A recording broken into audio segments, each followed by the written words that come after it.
As an emotional eating and food and body coach, of course, I have an opinion about the Oprah special, Shame, Blame, and the Weight Loss Revolution, that aired last week. So here we go.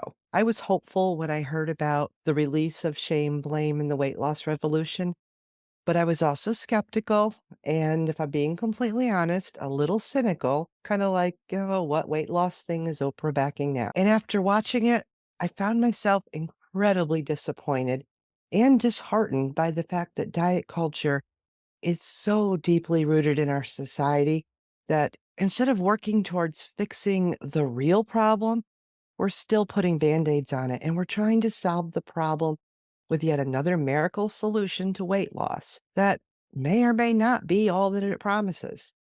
I'm Norma, and as someone who has struggled with my weight and my self-worth my entire life, I understand the pain and the challenges associated with living in a world that values thinness above everything else.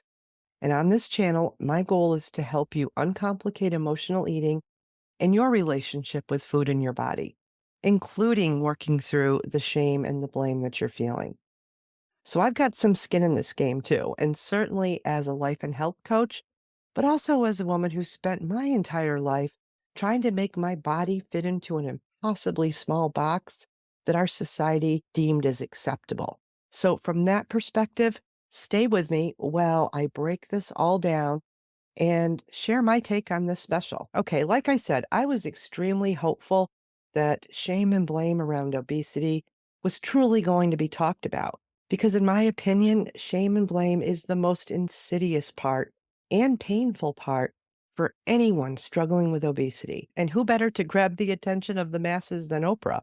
And while it was covered, at best, it kind of felt like bookends to the show, with a smattering of Oprah tears in the middle. But I don't think the show did its title any justice at all. No matter how you feel about Oprah, you have to admit she has the chops and the platform to get the world's attention on this topic. And at a minimum, open the eyes of a society that has mastered shaming and blaming of people whose body size doesn't conform to the unrealistic standard it set. But sadly, I think she missed the mark in a big way. So instead of a real discussion about shame and blame, we got an infomercial for weight loss drugs. I don't know about you, but I feel a little duped. I mean, that was like clickbait at its finest. So in this video, I'm not going to be debating about whether you should or shouldn't take these drugs, or if Oprah is or is not in the back pockets of Big Pharma. Swing a stick in any direction and you'll hit one of those conversations on the internet. But for this video, I want to talk about what I found troubling. And there was a lot that was troubling about this. As someone who works with women every day, helping them untangle the shame that they feel about their weight and their bodies, and the blame that they receive simply by existing in a larger body. So let's get into it. First off, I don't think the show addressed the root problem of shame and blame. In fact, I feel it played right into the typical diet culture stuff. I felt like the underlying message still was lose the weight and you'll lose the shame. And oh, by the way, we have a revolutionary new drug to help you get that job done, which is what made me so angry. That playing on the pain and the fear mongering us into believing that weight loss alone is the solution to shame and blame. And that's just not acceptable to me. And it's not true. No amount of weight loss and no drug alone can do the mental and emotional work of changing your relationship with food and your body. And more importantly, yourself. It has to start with the individual separating themselves from the ridiculous expectations society has put on us to be thin. And the idea that losing weight at any cost is the answer to all of it. I've seen it far too often with my clients and experienced it myself. They lose weight and then they still feel the shame and blame for who they are and what they look like, even if they managed to really shrink their bodies. Heck, I lost 100 pounds and I still carried around a lot of shame and blame. I believe that the real, lasting, sustainable changes that need to happen have to happen from the inside out. And truthfully, that's harder work than making the scale go down every week. All right, let's talk about the science for a minute. Now, the science that was presented around obesity was fascinating. I'll give them that. But it was shared at a very slanted and superficial level. And frankly, it left me with more questions than answers. Do I have the disease of obesity? And if I do, what does that mean? Does that mean that these drugs are my only hope? And what if I don't have the disease of obesity? What does that mean? And how do I even know? I just feel like that portion of the show left us with a lot of open loops that need to be closed. I'm also troubled by how the results of these drugs were presented. I believe we saw the results, not typical cases. The patients featured here have lost literally hundreds of pounds, which is not the typical results according to the clinical studies I've read. Everything I've read says that weight loss can vary depending upon which GLP drug you use and the dose. And studies also say that they found that all of the GLP-1 drugs can lead to weight loss of about 10.5 to 15.8 pounds. That's not even close to what we saw. So by featuring only the extreme losses, it kind of positioned these drugs as the new magic bullet for weight loss. And again, feeding into the pain and frankly, desperation of people who've quite literally tried everything. In my mind, this was just diet culture tactics at its finest. I would have much preferred to see and hear from people who've had more typical results. What was their experience like? I feel like a more well rounded panel would have been so much more useful to people considering using these drugs. Now, this is really important. That is not to take away from anything that these amazing people have achieved. It was incredibly clear to me that they have all worked very, very hard for those results.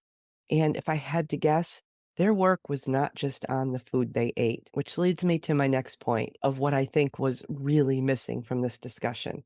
At best, lifestyle and behavior changes were glossed over and sometimes even dismissed in the show. Now, the doctors did acknowledge obesity and weight loss is complex, but there was no discussion around the complexities of nutrition, behavior change, and the emotional support so desperately needed to navigate changing your relationship with food in your body. I actually think that some of the featured guests were trying really hard to speak on this important element. For some reason, that part of the conversation was kind of glossed over pretty quickly.